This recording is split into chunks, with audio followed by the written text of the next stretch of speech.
A young blonde, out of money and down on her luck, needed some quick cash. Desperate, she decided to kidnap a child and hold it for ransom. She went to the local playground, randomly grabbed a kid, took him behind a nearby building, and in a stern voice she told him, "You've been kidnapped, young man."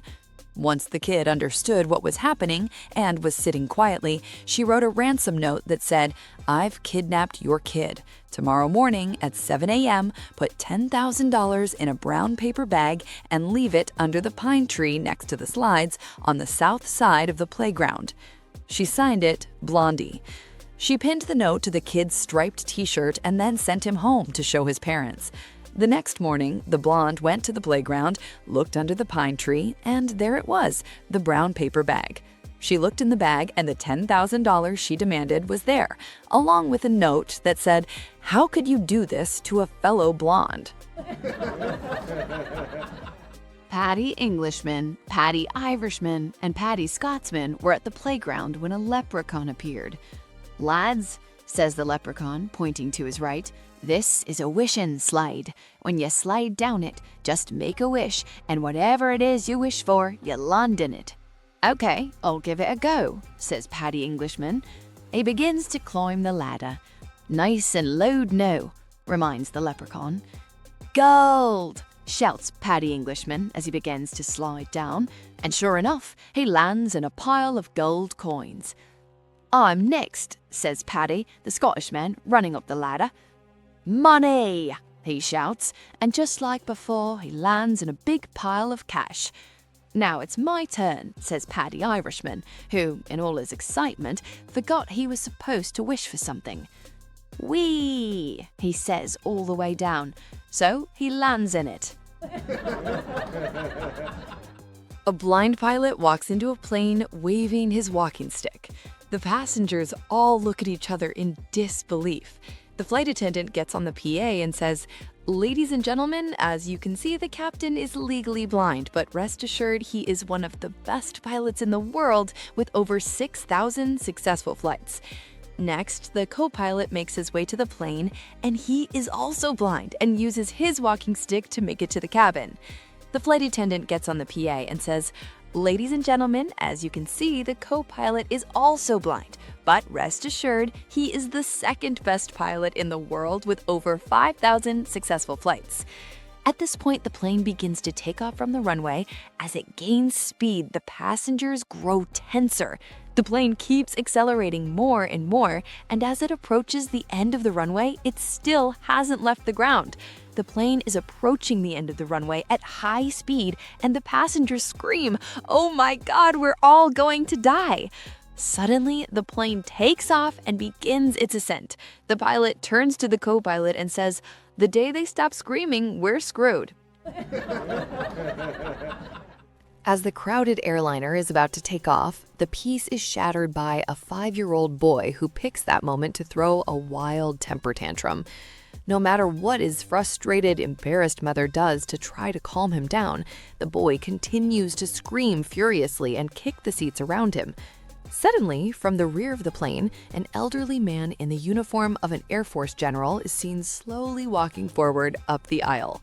Stopping the flustered mother with an upraised hand, the white-haired, courtly, soft-spoken general leans down and, motioning toward his chest, whispers something into the boy's ear.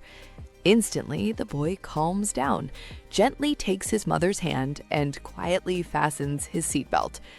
All the other passengers burst into spontaneous applause. As the general slowly makes his way back to his seat, one of the cabin attendants touches his sleeve. "Excuse me, General," she asks quietly, "but could I ask you what magic words you used on that little boy?" The old man smiles serenely and gently confides, "I showed him my pilot's wings, service stars, and battle ribbons, and explained that they entitle me to throw one passenger out the plane door on any flight I choose." A third-grade teacher had her students ask their parents to tell them a story with a moral for their homework one day. The next day, the kids came back and, one by one, began to tell their stories. But then the teacher realized that only Katie was left. "Katie, do you have a story to share?" "Yes, ma'am. My daddy told me a story about my mom. Okay, let's hear it, said the teacher.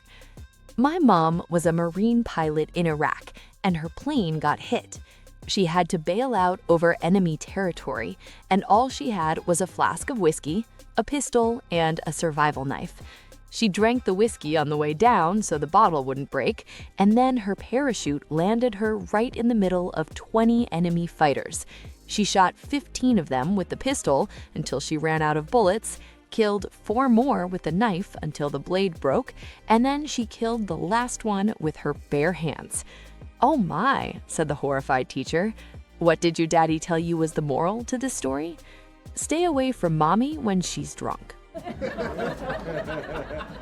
There was once a very successful farmer from Texas who started gaining interest in his ancestry.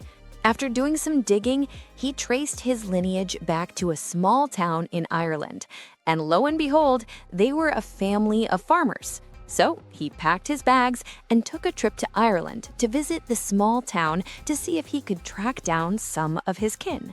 After landing in Dublin and driving an hour outside of the city, he stopped in a pub to grab a drink and start asking around about his family.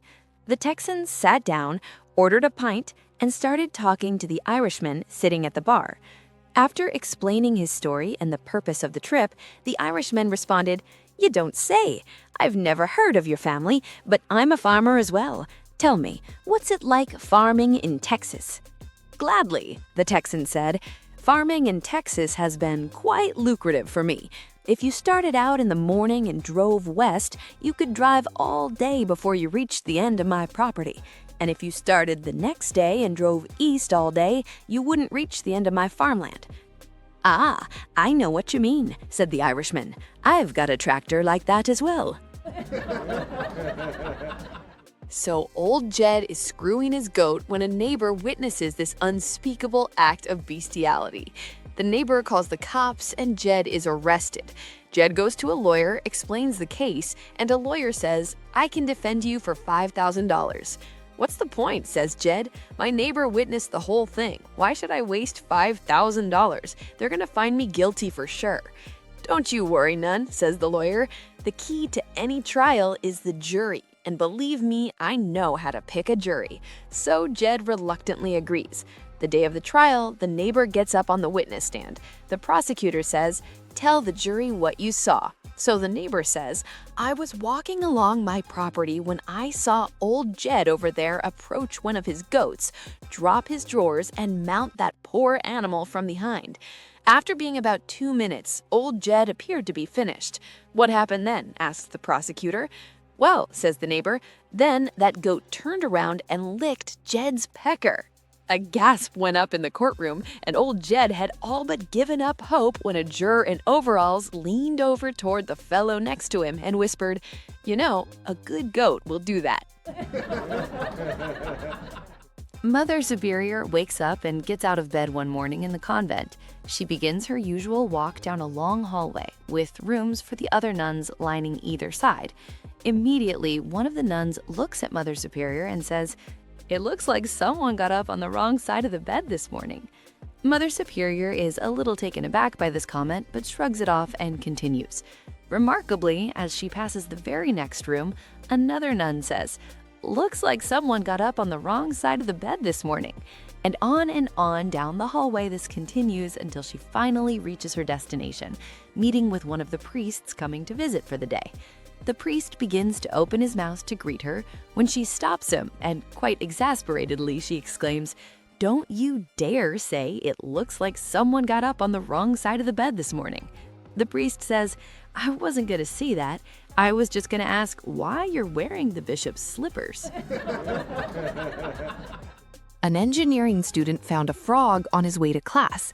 "If you kiss me, I'll turn into a beautiful princess," the frog said. The student smiled, thought for a minute, and put the frog in his bag and kept walking. After a few minutes, he heard the frog calling out again, so he took it out. "If you kiss me, I'll turn into a beautiful princess and go out on a date with you." The student smiled, put it back in his bag, and kept walking. After a few minutes, he heard the frog calling out again, so he took it out. If you kiss me, I'll turn into a princess, go out on multiple dates with you, and introduce you to my parents. Who knows what will happen after that?" He smiled and started to put it back in his bag. "Wait, why won't you kiss me?" "Well, I'm incredibly busy with school right now, so I don't have time for a girlfriend. However, a talking frog is really cool." A woman named Lorraine Lee introduced her boyfriend, Frank, to her family for the first time. As Frank greeted Mr. and Mrs. Lee, Lorraine's stunning sister, Claire, whispered something to him. Curious and suspicious, Lorraine decided to check on them and found Frank and Claire in bed together. Lorraine confronted Frank, who pleaded for another chance. Reluctantly, Lorraine agreed, but made it clear that he must remain faithful. Years passed, and Frank remained loyal to Lorraine throughout their engagement, marriage, and even when they had children. However, he couldn't shake his thoughts about Claire. She consumed his mind at work, during meals, and in his dreams. One fateful morning, tragedy struck when Lorraine was fatally struck by a school bus while crossing the street after dropping off their children at school. At Lorraine's funeral, Frank joined the entire Lee family in mourning. They all praised Lorraine's qualities: a devoted daughter, a loving mother, and a caring sister. The minister noticed a smile on Frank's face and questioned the reason behind it. Frank revealed that he had overheard Claire speaking to the minister, leading him to a realization. Without hesitation, he began singing, "I can see Claire Lee now. Lorraine has gone." A family of 5 is going on vacation. They've rented an RV for the cross-country trip. They loaded the RV with household items, clothing, recreational gear, pets, and food. Off they go. The car crashes into a brick wall minutes after starting the journey. Everyone is killed except the pet monkey. Police investigate but can't find a reason for the crash. They bring the monkey in for questioning. Police: "What was the mother doing before the crash?" Monkey pantomimes applying lipstick using the rearview mirror. Police: "She had the mirror turned. This might have caused the crash." Police: "What were the kids doing before the crash?" Monkey pantomimes kids fighting. Police: "The kids caused a distraction. This might have caused the crash." Police: "What was the dad doing before the crash?" Monkey pantomimes drinking out of a bottle. Police: "The father was drinking. This might have caused the crash." Police: "What were you doing before the crash?" Monkey pantomimes holding a steering wheel and driving. Sonny was approaching 35, and while most of his friends had already settled down, he was still stuck in the endless cycle of dating. It wasn't that he couldn't find someone. He had met plenty of nice women, but none of them ever seemed to last. One evening, over drinks, his friend Raj finally asked, "Sonny, what's the deal? Are you looking for the perfect woman? Can't you find anyone who suits you?" Sonny sighed. "It's not that. I meet wonderful girls, but every time I bring one home to meet my parents, my mother doesn't like her. No matter how great she is, Mom finds a reason to disapprove. So I keep looking." Raj nodded thoughtfully and then leaned in with a grin. "All right, I've got it. Why don't you try finding a girl who's just like your mother?" Sonny's eyes widened. "Like Mom?" "Exactly. Same personality, same values. Someone your mother would love." It was worth a shot. Weeks passed, and then one evening, Raj and Sonny met up again. "So," Raj asked, "did you find the perfect girl, someone just like your mom?" Sonny nodded slowly. "I did." Raj's face lit up. "That's great. And what did your mother think?" "Oh, she adored her. They became best friends immediately." Raj clapped his hands together. "That's fantastic. So are you engaged yet?" Sonny sighed and shook his head. "Not exactly." Raj frowned. "What? Why not?" Sonny took a deep breath and muttered, "Because now my father can't stand her." An old Italian mafia don lay on his deathbed, knowing his time was short. With a raspy breath, he motioned for his grandson to come closer. "Grandson," he whispered, "I want you to listen to me real good. I want you to take my chrome-plated .38 revolver, so you always remember me." The young man frowned. "But, Grandpa, I don't really like guns. How about leaving me your Rolex instead?" The Don's eyes narrowed. "You'll listen to me. One day, you're gonna run the business. You're gonna have a beautiful wife, lots of money, a big house, maybe even a couple of bambini. Am I right?" The grandson nodded. "Yeah, Grandpa, I guess so." The old man took a deep breath and locked eyes with him. "All right, then. Someday, you're gonna come home, and maybe, just maybe, you're gonna find your wife in bed with another man." The grandson gulped. The Don gave a knowing smirk. "And what are you gonna do then, huh? Point to the watch and say, 'Time's up'?" Andy sat at the bar, his elbows resting heavily on the counter, a nearly empty bottle of whiskey beside him. He wasn't just drinking, he was on a mission. Shot after shot disappeared as he chased away whatever thoughts were haunting him. The bartender, having seen enough heartbreak in his time, simply refilled Andy's glass without a word. Just then, the doors swung open, and in walked Tom, one of Andy's oldest friends. He spotted Andy hunched over his drink and immediately frowned. "Andy," Tom exclaimed, stepping up to the bar. "What the hell, man? I've known you for 15 years, and I've never seen you take a drink before. What's going on?" Andy didn't look up. He simply reached for another shot, downed it in one gulp, and muttered, "My wife just ran off with my best friend." Tom's jaw dropped. "What? That's awful, but wait a second, I'm your best friend." At this, Andy finally turned to look at him. His bloodshot eyes struggled to focus, and for the first time that night, he managed a sad, lopsided grin. He clapped Tom on the shoulder, chuckled, and slurred, "Not anymore. He is." On their wedding night, the husband leaned in close to his new bride, his voice low and playful. "Have you ever watched, one of those dirty movies?" he asked with a mischievous grin. The bride smirked and replied, "Oh yes, plenty of times." The husband chuckled, feeling excited. "Well then," he said confidently, "let's do exactly what they do in those movies."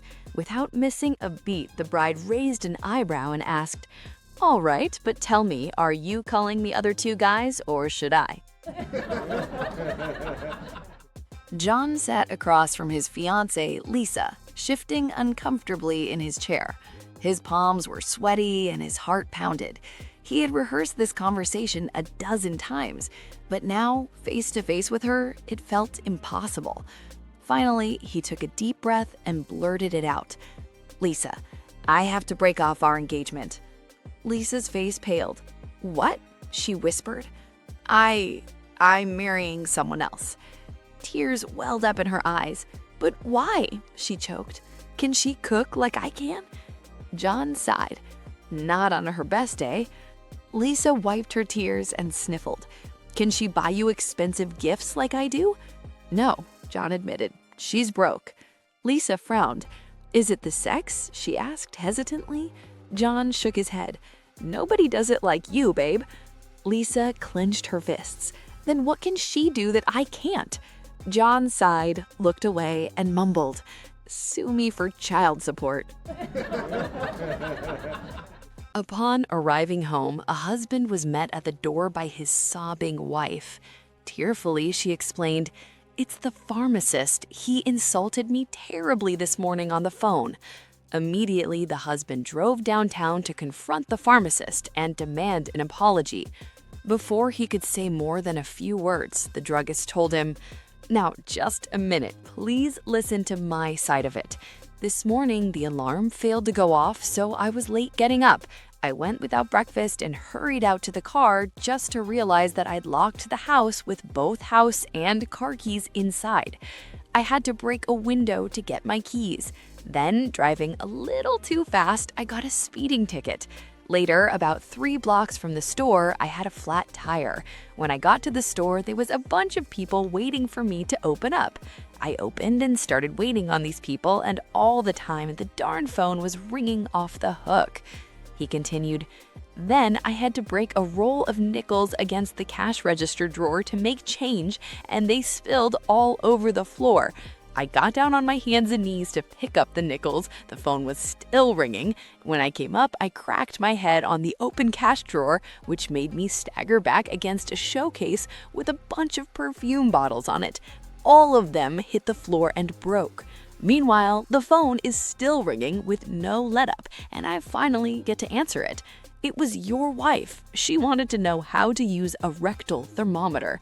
And honest mister, all I did was tell her. Once upon a time, there lived a king who had the most beautiful daughter. But there was a problem. Everything the princess touched would melt. No matter what. Metal, wood, stone, anything she touched would melt. Because of this, men were afraid of her. Nobody would dare marry her. The king despaired. What could he do to help his daughter? He consulted his wizards and magicians.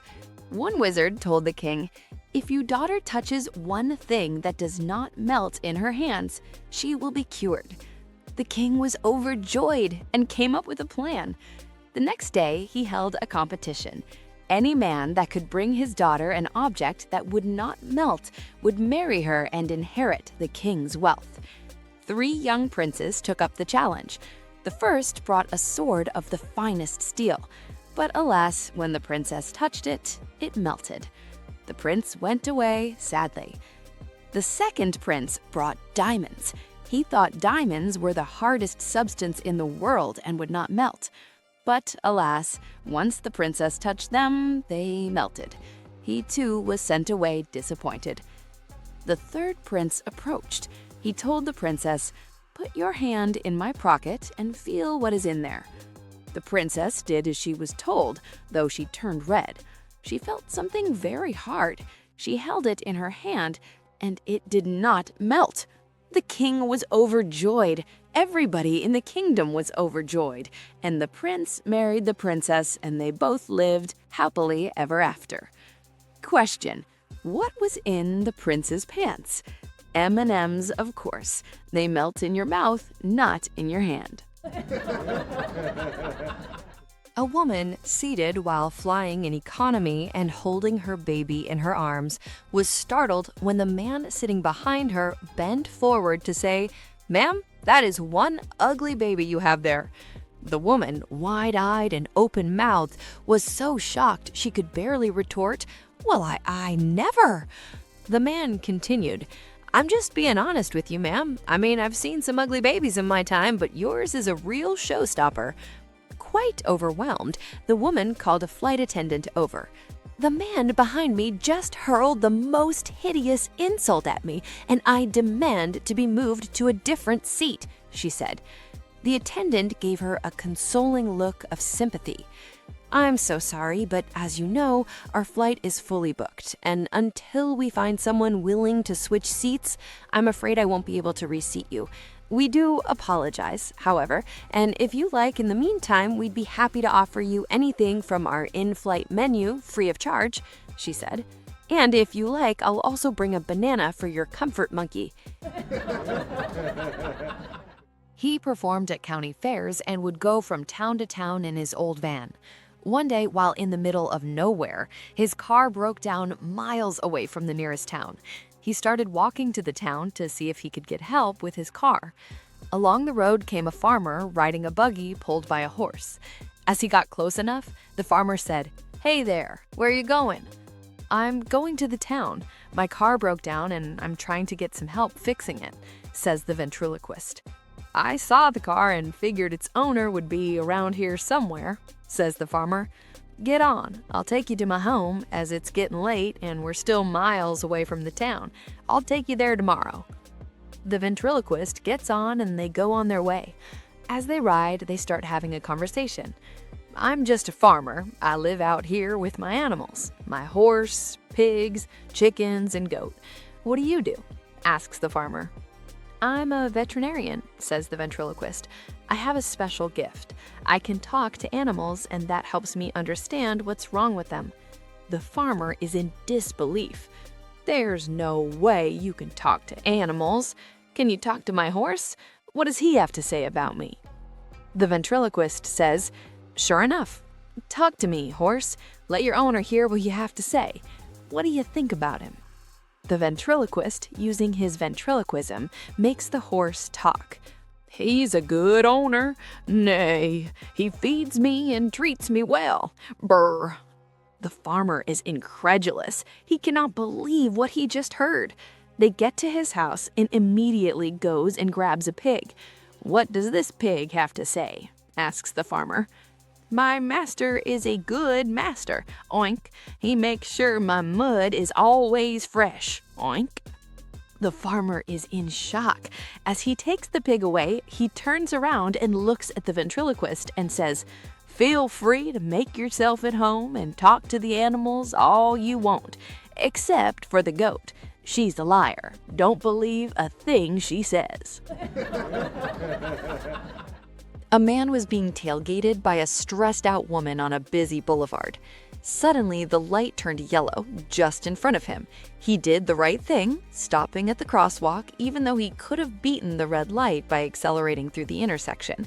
The tailgating woman was furious and honked her horn, screaming in frustration as she missed her chance to get through the intersection, dropping her cell phone and makeup. As she was still in mid-rant, she heard a tap on her window and looked up into the face of a very serious police officer. The officer ordered her to exit her car with her hands up. He took her to the police station where she was searched, fingerprinted, photographed, and placed in a holding cell. After a couple of hours, a policeman approached the cell and opened the door. She was escorted back to the booking desk where the arresting officer was waiting with her personal effects. He said, "I'm very sorry for this mistake. You see, I pulled up behind your car while you were blowing your horn, flipping off the guy in front of you, and cussing a blue streak at him. I noticed the 'What would Jesus do' bumper sticker, the 'Choose Life' license plate holder, the 'Follow me to Sunday school' bumper sticker, and the chrome-plated Christian fish emblem on the trunk. Naturally, I assumed you had stolen the car." A man is sitting in a plane, which is about to take off, when another man with a dog occupies the empty seats alongside. The dog is sitting in the middle, and the first man is looking quizzically at the dog when the second man explains that they work for the airline. The airline rep said, "Don't mind Rover, he's a sniffer dog, the best there is. I'll show you once we get airborne and I set him to work." The plane takes off and levels out when the handler says to the first man, "Watch this." He tells the dog, "Rover, search." The dog jumps down, walks along the aisle, and sits next to a woman for a few seconds. It then returns to its seat and places both paws on the handler's arm. He says, "Good boy." He turns to the first man and says, "That woman is in possession of marijuana, so I'm making a note of this and the seat number for the police who will apprehend her upon arrival." "Fantastic," replies the first man. Once again, he sends the dog to search the aisles. The dog sniffs about, sits down beside a man for a few seconds, but turns to its seat and places both paws on the handler's arm. The airline rep says, "That man is carrying cocaine, so again, I'm making a note of this and the seat number." "I like it," says the first man. Once again, he sends the dog to search the aisles. Rover goes up and down the plane aisle and after a while sits down next to someone and then comes racing back and jumps up onto the seat and craps all over the place. The first man is surprised and disgusted by this and asks, "What the heck is going on?" The handler nervously replies, "He just found a bomb." The agent of a beautiful actress discovered that the actress had been selling her body for $100 a night. The agent, who had fantasized about her for long, had never dreamt that she was so easily obtainable. He approached her and told her how much she turned him on and how he wanted to do her. She agreed to spend the night with him, but said that he would have to pay the same $100 other customers paid. He thought for a while, then said, "Don't I, as your agent, get at least a discount?" "Nope," she said. "If you want me, you have to pay full price like the others." The agent, although unhappy with that, still agreed. That night, she came to his apartment after she was done for the day. The agent did her after turning off all the lights. An hour later, she was awakened and vigorously done again. In a while again, she was yet again awakened and made love to. She was impressed with her agent's vitality. "My goodness," she whispered in the dark, "you are so potent. I never realized how lucky I was to have you for my agent." "I'm not your agent, lady," a strange voice said. "He's at the door selling tickets."